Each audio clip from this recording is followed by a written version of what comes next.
నా పేరు శ్రీనివాస్. దుబ్బ హై స్కూల్ కాంప్లెక్స్ ఇచ్చు. మా పరిధి లోపల 8 ప్రైమరీ స్కూల్స్ ఉన్నాయి, ఒక యూపీఎస్ ఉంది, 2 హై స్కూల్స్ ఉన్నాయి. వాళ్ళందరికీ ఈరోజు మీటింగ్ పెట్టేసి ఈ విషయాలు మీకు తెలియజేస్తున్నాం. అవి భూమి నుండి తీస్తాం కాబట్టి దాంట్లో శుభ్రంగా దాంట్లో చాలా క్రిమి కీటకాలు ఉంటాయి కాబట్టి దాన్ని మంచిగా తొక్క తీసిన తర్వాతనే వండాలి.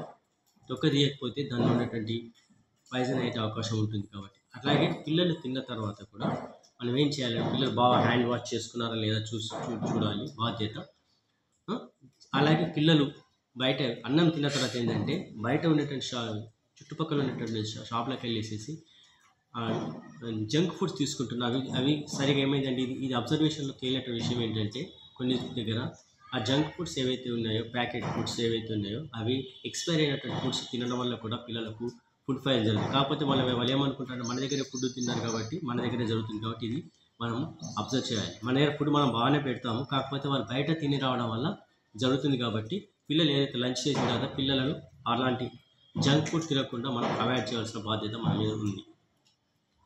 ఇలా పిల్లలకు మనకు మంచి పోషకాహారాలు విలువ అంటే మెనూ ప్రకారం వడ్డన చేయాలి. అలాగే మనకు పిల్లలకు కావాల్సిన పోషకాహారాలు అందించేటటువంటి ఏదైతే వెజిటేబుల్స్ ఉన్నాయో అవి ఎక్కువగా వాడాలి.